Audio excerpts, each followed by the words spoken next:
Bonjour à tous, bienvenue pour la quotidienne du jeudi 19 novembre. À Gland, 2 assistants de sécurité publique licenciés par la municipalité contestent les motifs de cette décision et s'estiment victimes de représailles. Avenir syndical dénonce des licenciements abusifs et lance une pétition. Ils nous présentent en plateau leur version des faits. Au programme également, jeudi, ces journées dédiées aux élections communales. Victor Brown, président du PLR à Gland, détaille les 4 thématiques du programme de législature pour l'année 2021 jusqu'à 2026, bien sûr. En sport, on s'intéresse au projet solidaire Courons pour Nyon, mis sur pied par Guillaume Gollet et Benoît Briand. L'idée des 2 sportifs, courir pour la bonne cause et offrir un peu de réconfort au personnel soignant du GOL. En culture, on termine cette semaine avec le dernier chapitre de la semaine. On reçoit sur le plateau le directeur de Payot, Pascal Vandenberg.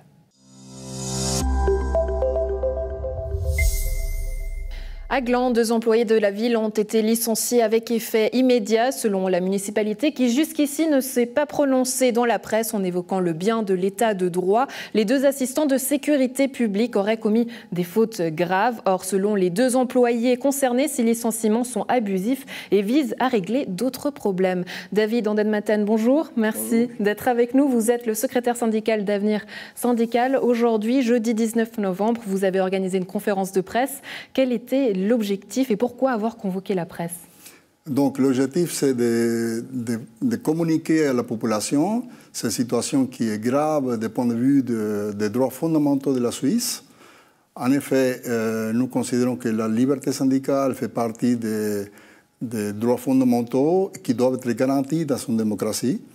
Et ces 2 collègues, un d'eux président de la commission du personnel, l'autre collègue membre de la commission du personnel, ont été licenciés de manière complètement abusive. Il n'y a même pas un once d'un argument sérieux pour les licencier. D'abord, on leur reproche qu'ils se gardent de manière illicite sur un parking. Ils sont suspendus de manière immédiate. Et puis, comme cette accusation tombe, ils ont inventé une 12e accusation selon laquelle ils seraient avariés des voitures de leur hiérarchie, sans aucune preuve. Et puis, ces collègues n'ont jamais fait rien d'illicite. Donc, de notre point de vue, il y a une attaque frontale contre le personnel de la commune de Gland, dans le sens que le président de la commission de personnel et un des délégués sont licenciés de manière immédiate et abusive. Et je voulais aussi dire qu'ils étaient en maladie, donc protégés. La loi protège un travailleur malade contre le licenciement. Du point de vue externe, cette histoire peut paraître assez surprenante. On a du mal à comprendre ce qui s'est réellement passé parce que normalement, lorsqu'on est licencié, c'est qu'il y a une faute grave. Qu'est-ce qui s'est passé? Justement, il n'y avait aucune faute grave. C'est ça qui est difficile à comprendre pour la population. C'est que ces collègues-là, ils faisaient que réclamer pour leurs droits. Ils avaient des conditions de travail très difficiles. Ils n'étaient pas soutenus par la municipalité. Ils devaient faire face à des sensibilités et puis des problèmes de sécurité à la ville de Gland. Et puis, ils ne s'étaient pas appuyés. Et donc, ils se plaignaient. Et la hiérarchie, pour toute réponse, a préparé un licenciement parce que ses collègues se plaignaient par écrit et ne laissaient pas, disons, tomber leurs réclamations. Ces discussions, avec qui est-ce qu'elles se sont faites?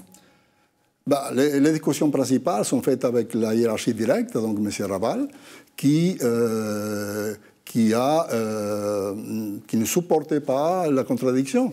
C'est une manière surprenante de management dans laquelle on est très autoritaire et on n'accepte pas que le personnel puisse exercer ses droits syndicaux via la commission de personnel. Alors évidemment, vous êtes responsable de ces propos. La municipalité aura également la parole. Quels sont finalement, ce dossier a aussi été transmis à la municipalité. Là, les discussions, comment est-ce qu'elles se sont faites? La municipalité a refusé depuis le départ les discussions. On a écrit des lettres, on a écrit des mails, on a demandé à plusieurs reprises à les rencontrer. On n'a jamais pu discuter avec qui que ce soit. Ils nous renvoient vers leur avocat. Donc, le dialogue social est complètement inexistant. Il faudrait juste savoir aussi que, comme l'affaire est tellement grave, on a interpellé Pierre-Yves Maillard, qui est, comme vous le savez, président de l'Union syndicale suisse, qui prend au sérieux cette affaire. Donc, c'est une affaire qui va prendre une tournure nationale, parce qu'il est quand même assez rare qu'on licencie 2 délégués syndicaux sans invoquer un motif sérieux. Aujourd'hui, jusqu'où est-ce que vous êtes prêt à aller? Qu'est-ce que vous attendez? Parce que c'est vrai que voilà, vous faites appel aux autorités, vous faites appel justement jusqu'au national. Qu'est-ce que vous attendez? On attend que ces collègues soient réintégrés dans leur fonction. Parce que c'est... Est-ce que c'est possible, quand on voit que la situation peut paraître quand même assez tendue, c'est ce que vous nous décrivez, est-ce que c'est possible que ce personnel-là soit réintégré? Oui, parce que la municipalité est dirigée par des politiques. Bientôt, il y aura des élections. Donc, nous, on demande quand même aux élus de faire respecter la démocratie. Et la démocratie comprend, entre autres, le respect de la liberté syndicale. Si la municipalité ne peut pas se permettre d'avoir une commission de personnel, et puis dès que le président de la commission de personnel dérange, on va le licencier, je veux dire, on est en train de bafouer tous les droits et on va direct vers une dictature.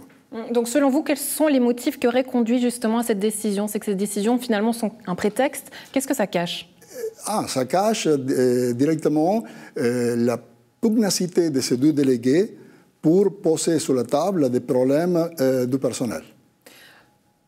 Lors du dernier conseil communal, la municipalité informe le conseil que 4 ASP restants sont désormais en arrêt maladie. Aujourd'hui, l'un d'entre eux a également donné sa démission pour la fin de l'année. Comment est-ce que vous réagissez? Ça veut dire qu'il n'y a aucun ASP. Ça veut dire que la commune des Glands néglige la sécurité des habitants. Déjà, vous savez qu'en 2007, la police municipale a été supprimée par les politiques. Et ils ont mis des ASP qui sont payés au rabais. Vos propos sont très durs, parce que c'est vrai qu'aujourd'hui, la municipalité présente aussi un programme qui fait justement face à ces incivilités. Plusieurs actions sont menées. Donc là, j'ai l'impression qu'il y a un parallèle qui est totalement faussé. La police a été supprimée. Donc il n'y avait pas une volonté de garder une police comme dans la ville de Nyon. Donc ça, d'un côté. Et puis, de l'autre côté, si 6 collègues sont en maladie, dont 2 ont été licenciés, un qui a démissionné, il n'y a aucune annonce pour engager d'autres. Donc, il y a quand même un problème. Ils ne sont pas été remplacés, ces collègues. Il y a seulement une personne qui vient pour mettre des amendes. Mais la sécurité de la ville, la sécurité des citoyens, à notre avis, n'est pas assurée. David Andermatten, aujourd'hui, les yeux dans les yeux, vous pouvez me confirmer et m'affirmer que ces 2 employés n'ont rien fait de grave? Rien. Ils n'ont rien fait de grave. Les accusations sont futiles. On accuse un ASP d'avoir cassé un câble avec les capots fermés. On accuse un autre ASP d'avoir crevé un œil de son chef, mais il n'y a aucune preuve. Les garagistes n'ont rien confirmé. C'est énorme comme accusation. Ils ont commencé pour leur dire qu'ils savaient garer leur voiture de manière illicite. Ça a été démontré par une déclaration de tous les ASP que le chef lui avait donné leur accord par 2 fois. Donc, il n'y a rien. C'est énorme.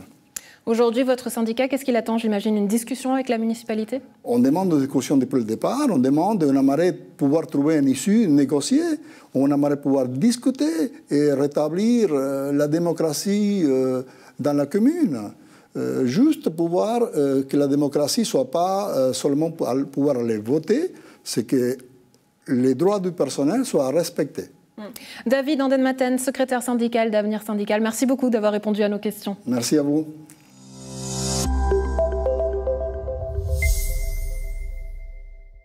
Jeudi, c'est la journée dédiée aux élections communales sur le plateau de NRTV. Aujourd'hui, interview à distance avec Victor Brown, le président du PLR à Gland, nous détaille les 4 thématiques du programme pour la législature 2021-2026. Victor Brown, bonjour, merci d'être avec nous. Bonjour. Alors, 4 thématiques, économie et finances, environnement et développement durable, vie sociale et ordre public. Comment est-ce que vous les avez choisis ? Alors, on a regroupé tout au long de la législature, mais aussi surtout dans les derniers mois, un peu toutes les préoccupations que nous avions déjà en tant que citoyens glandois, en tant que voisins, en tant que membres impliqués dans la vie économique associative à Gland. On a vraiment essayé de rassembler toutes les préoccupations et tous les éléments qui nous paraissaient importants, et finalement on s'est rendu compte que ça se regroupait vraiment autour de ces 4 thématiques principales. Du côté des GDG, 4 mots, responsabilité, durabilité, mobilité, convivialité. Vous auriez presque pu faire campagne ensemble. Écoutez, on se demandera quelque part qui a pris des idées sur qui. Hein. Les valeurs du PLR ont toujours été liberté, responsabilité, solidarité. Nous, ce qu'on a voulu proposer, c'est vraiment des éléments concrets. On a regroupé évidemment tout cela autour de 4 thématiques, mais c'est au total 36 mesures concrètes, 36 objectifs que nous proposons pour la prochaine législature à Gland. Les thématiques environnement et développement durable et vie sociale, deux thématiques qui peuvent paraître un peu plus surprenantes pour le parti de droite que vous êtes. Alors, comme je le disais à l'instant, hein, la solidarité, elle est inscrite aussi dans l'ADN de notre parti. C'est aujourd'hui plus important que jamais avec la situation du coronavirus. Il y a des personnes qui sont seules, il y a des personnes qui sont en détresse. Et nous avons toujours agi aussi dans ces domaines-là, en particulier nos municipales. Donc c'est évidemment un aspect qui est très important dans notre ville, dans notre commune, qui fait aussi partie de la responsabilité quelque part d'une municipalité et d'un conseil communal. Donc c'est pas nouveau, on est toujours intervenu dans ce domaine-là et on veut proposer des choses concrètes. Qu'est-ce qu'il y aura de neuf du coup, parce qu'on entend quand même de la part de ces autorités de proposer justement des solutions. Qu'est-ce qu'il y aura de neuf ? Alors de neuf, en tout cas, nous, ce qu'on propose, c'est vraiment de prendre les objets toujours de manière globale et surtout de ne pas oublier certaines catégories de la population. C'est vrai qu'on a eu, par exemple, des incidents en matière d'incivilité. On s'est peut-être posé la question, notamment en termes d'accessibilité des services publics. Est-ce que c'est toujours adapté aux personnes à mobilité réduite, notamment aux personnes âgées? Disons que pour chaque aspect qu'on traite, notamment les préavis, nous semble important de vraiment prendre en compte quelque part les préoccupations de toutes les parties de la population et pas seulement de certaines. Est-ce que c'est possible? Parce que j'entends par là 4 thématiques, 36 mesures. En politique, on sait que tout prend toujours beaucoup de temps. C'est un peu ambitieux quand même. Alors, il faut aussi être ambitieux, à savoir proposer à nos citoyens des éléments dans tout ce qui pourrait quelque part les concerner et les inquiéter. Nous, ce qui nous importait dès le début, c'est de proposer des mesures qu'on puisse appliquer tout au long de la législature. Déjà en termes de propositions, en termes d'activités au sein de l'exécutif, mais aussi sur chaque préavis, quelque part se dire, d'accord, pour tel préavis, est-ce qu'on a vraiment vérifié si on pouvait développer des choses ou ajuster des choses? Alors évidemment, on ne fait pas des miracles, on essaiera de faire au mieux avec les ressources qui sont à disposition de la commune et notamment évidemment du temps que prennent les différents dossiers, mais notre objectif c'est vraiment de mettre en œuvre un maximum de mesures durant les 5 années à venir. Est-ce qu'il y a des priorités tout de même ? Alors les priorités, quelque part, elles viennent aussi de la situation, à savoir qu'aujourd'hui on a beaucoup d'entrepreneurs, d'entreprises qui sont en difficulté, des personnes aussi. Donc là, on sera particulièrement attentif à ce qu'il y ait un soutien qui leur soit proposé, pas forcément un soutien financier, mais un cadre qui puisse les aider, qu'on puisse avoir notamment des personnes, c'est aussi quelque chose qui est déjà partiellement mis en place, des personnes qui aient accès à de l'aide, à de l'interaction. Et tout cela, évidemment, c'est dicté aussi par la situation économique que nous aurons à affronter vraisemblablement dès l'année prochaine. Alors aujourd'hui, la situation est évidemment un peu compliquée. Comment est-ce que vous comptez défendre votre programme sur la place publique ? Alors bien sûr, cette année et l'année prochaine, on va devoir adapter notre manière de faire, surtout qu'on est un parti qui aime beaucoup le contact avec la population, on aime beaucoup organiser des événements, c'est quelque chose qu'on fait chaque année. Et c'est vrai que là, on va devoir se réinventer, au moins partiellement. Ce qu'on a commencé à mettre en place déjà pour cette année, on en a un prévu, c'est un carnet en ligne où quelque part les citoyens peuvent se connecter à une sorte de Zoom, de visioconférence, chacun avec un verre s'il le souhaite. Et l'idée, c'est de pouvoir converser avec nos municipales, avec nos candidats, parler de notre programme ou des préoccupations qui viennent. Un peu à l'image de notre interview du jour, il me manque juste le verre de blanc ou de rouge à choisir. Victor Brown, président du PLR de Gland, merci beaucoup d'avoir répondu à nos questions. Merci à vous.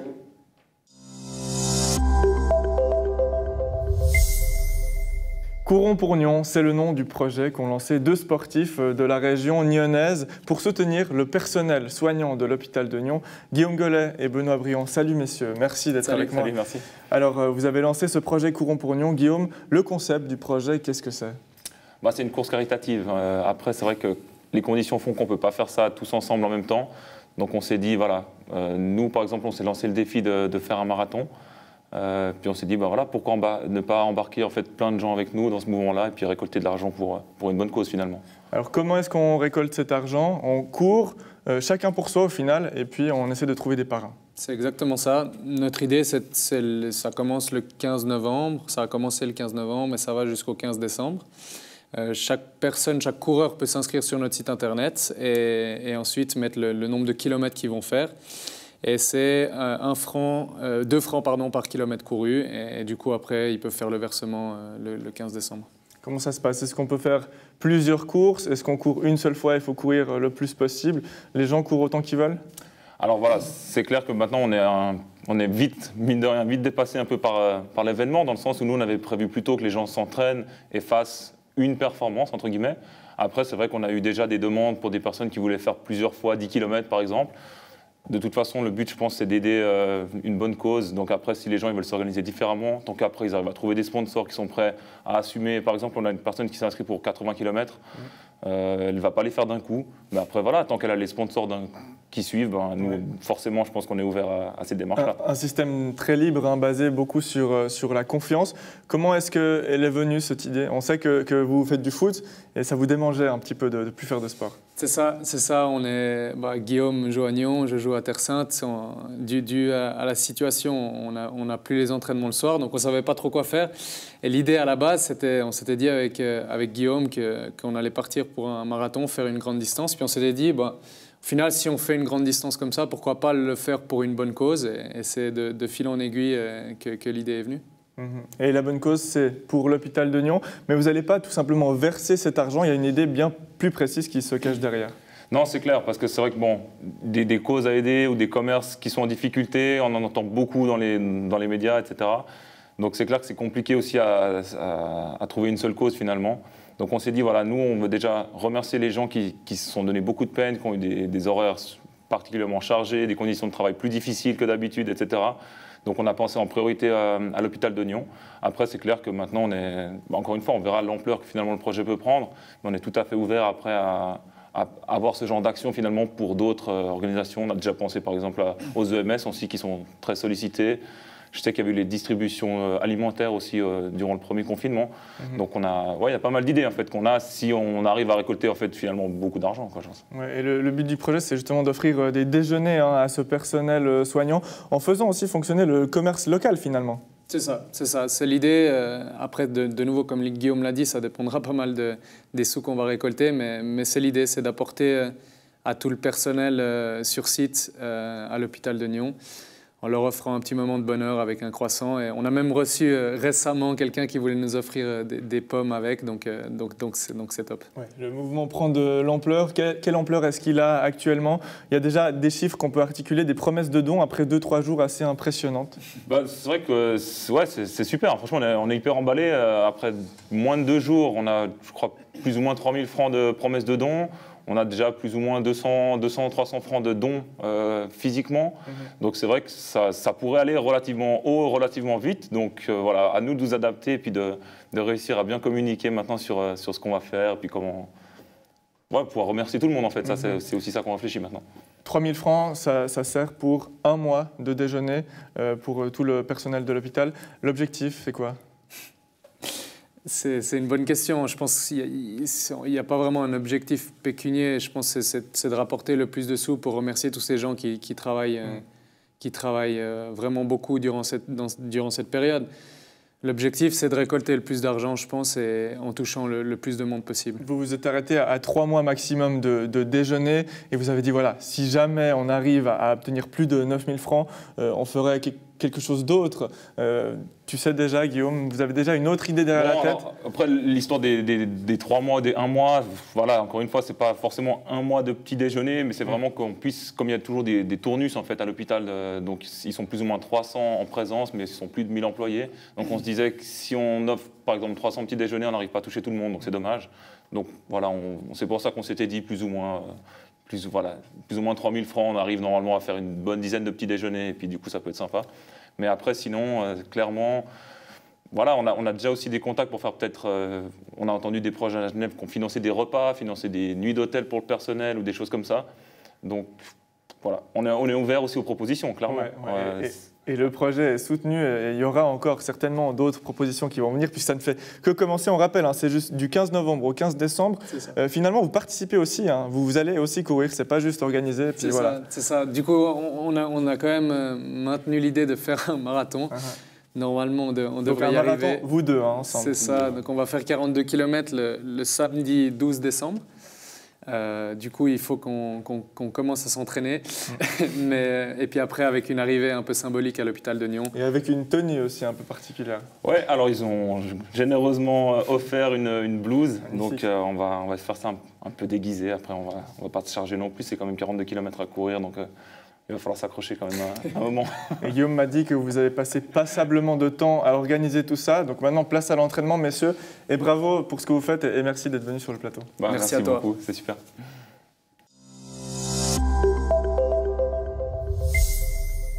Dernier chapitre de notre semaine dédiée à la littérature avec un fervent défenseur et un amoureux du livre, le directeur de Payot, Pascal Vandenberg. Bonjour, merci d'être avec nous. Alors à Genève, jusqu'ici, la majorité des commerces étaient fermés, sauf les librairies, et c'est d'ailleurs un peu grâce à vous. Comment est-ce que vous avez réussi ce tour de manivelle? Moi, j'en tire pas une gloire personnelle. Disons que c'est vrai qu'on a essayé de sensibiliser sur le livre en tant que bien essentiel. On l'a vu pendant la période de semi-confinement entre mi-mars et mi-mai, où effectivement la demande en livres a été excessivement forte.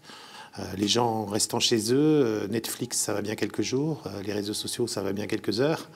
Et donc, il y a eu un retour à la lecture, au livre. Et puis, c'est vrai que le livre, aujourd'hui, avec toute la culture vivante et patrimoniale fermée, inaccessible, le livre reste une des dernières portes d'entrée vers la culture et il nous a souhaité nécessaire que cette porte reste entrouverte.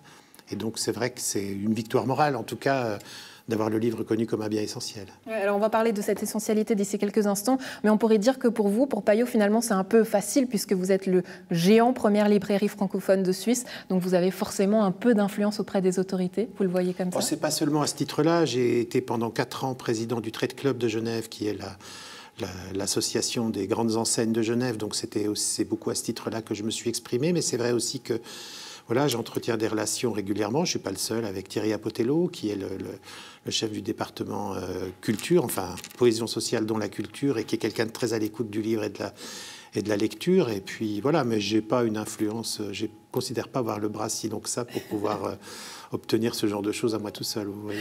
Ouais. Alors évidemment, le livre, c'est votre commerce, mais vous croyez intrinsèquement en sa valeur. Pourquoi ? Parce que c'est le plus ancien média de communication, d'instruction, de diffusion de l'information, de la culture, et que ça reste inamovible, contrairement à tous ceux qui nous promettent très régulièrement, depuis très très longtemps, quasiment depuis que le livre existe, on nous promet qu'il va disparaître. C'est un phénomène qui s'est accéléré à partir de la fin du 19e siècle avec l'apparition du cinéma. Et puis à chaque fois qu'il y a un nouveau média, le livre est mort. Et en fait, le livre est beaucoup plus résistant, il s'adapte beaucoup mieux qu'on croit et il a une vraie utilité. Donc voilà, et puis c'est vrai que moi je suis un autodidacte, donc le livre a été à la base de ce que je suis aujourd'hui, donc je suis aussi reconnaissant de ça envers lui, et donc je sais le pouvoir qu'il peut avoir pour changer une vie et pour aider à construire une pensée, une activité. Je crois même que vous êtes un amoureux de Sartre, c'est un peu votre premier modèle. Est-ce qu'il vous aide à philosopher dans le contexte actuel ? Alors il y a plusieurs Sartres. Le Sartre politique, je trouve que c'était vraiment ce qu'on peut appeler une buse totale. Sur le plan politique, il a fait que des erreurs, mais vraiment c'est flagrant quoi, par rapport à, par exemple, à Raymond Aron. Sur le plan philosophique et sur le plan des romanciers, c'est effectivement quelqu'un il n'est pas le seul, mais ça fait partie des auteurs qui m'ont aidé à me construire une pensée quand j'avais entre 18 et 20 ans. Donc je reste attaché à ça, mais j'en ai découvert beaucoup d'autres depuis et je me sens aujourd'hui beaucoup plus proche d'autres philosophes que de Sartre en tout cas. Aujourd'hui, dans le contexte que nous vivons, est-ce que ça a un impact sur votre chiffre d'affaires, sur le chiffre d'affaires de Payot ?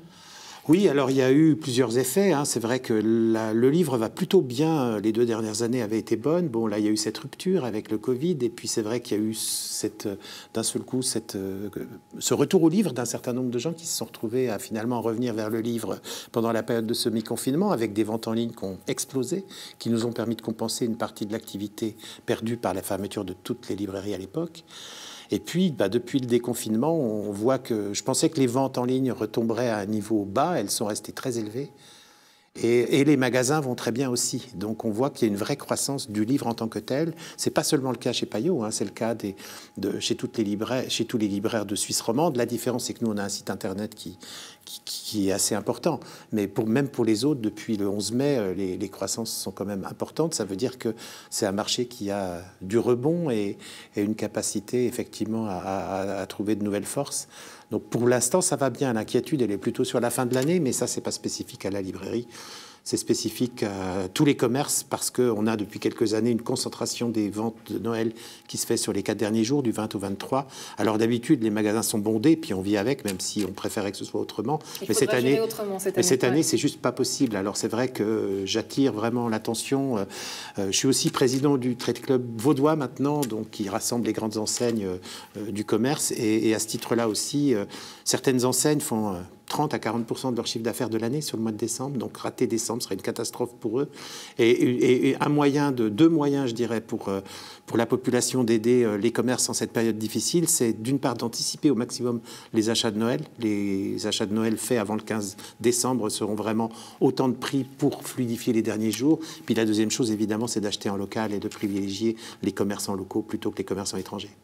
Un mot sur le Salon du Livre, une édition évidemment particulière. Quel bilan est-ce que vous en faites ? Déjà, je tire un bilan qu'on a bien fait très tôt de débrancher Palexpo en disant ça ne sera pas jouable pour plein de raisons. Et donc, alors c'était tard, mais c'était suffisamment tôt pour pouvoir se retourner. L'année d'avant, on avait déjà commencé à mettre en place une variante de Salon du Livre en ville avec quelques événements. Donc, c'était plutôt une extension de cette façon de faire exclusive cette année qui rapproche plus le salon d'un festival finalement avec des petits groupes, de l'intimité, des petites rencontres. Donc, c'était peut-être plus convivial que peut l'être le Salon du Livre, mais évidemment, ça n'avait pas la même puissance dans la mesure où le Salon du Livre à Palexpo attire des 100 000 personnes qui viennent de France voisine, de toute la Suisse romande. Là, on était dans un événement qui était plutôt genevois, en fait, et n'attirait guère qu'une clientèle genevoise. Mais c'était bien de pouvoir faire quelque chose dans cette période où la plupart des événements ont dû être annulés. Celui-là a pu se tenir dans de bonnes conditions de sécurité. Donc, c'était aussi une satisfaction de dire qu'on arrive quand même à faire quelque chose malgré l'absence d'offres culturelles en général. Faire vivre la culture, ça fait du bien. Le canton de Vaud qui donne un coup de pouce aux libraires et aux éditeurs vaudois. Les enseignes de gymnase et des écoles professionnelles pourront acheter pour leur classe un livre d'un auteur suisse, édité par un éditeur roman et acheté dans n'importe quelle librairie du canton. J'imagine que ça fait du bien. Non seulement ça fait du bien, mais je trouve que c'est très intelligent de la part de Cécile Marel et de son département d'avoir imaginé cette formule. Pourquoi ? Parce que c'est vraiment, c'est à la fois un soutien à la chaîne du livre, les auteurs, les éditeurs, les libraires romans, mais c'est aussi de la promotion de la lecture auprès de populations qui parfois, en post-obligatoire et au niveau des apprentis, sont pas forcément des gens qui vont naturellement vers le livre. Ça fait plus partie du cursus. Et donc je trouve que c'est très vertueux de pouvoir associer à la fois un soutien à la branche et la promotion de la lecture. Et je sais que Madame Amarel est très attentive à ces questions, elle est très soucieuse de ça. Et je trouve que c'est vraiment une formule qui est intelligente.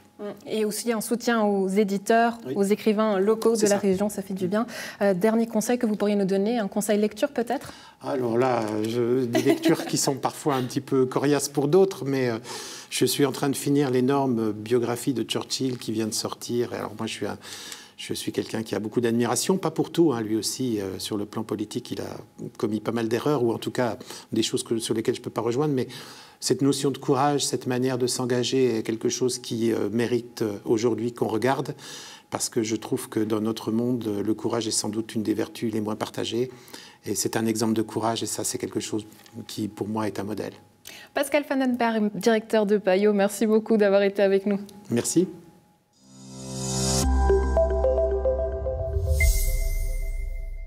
C'est tout pour la quotidienne du jeudi 19 novembre. On se retrouve demain pour la rétro. Excellente soirée à tous.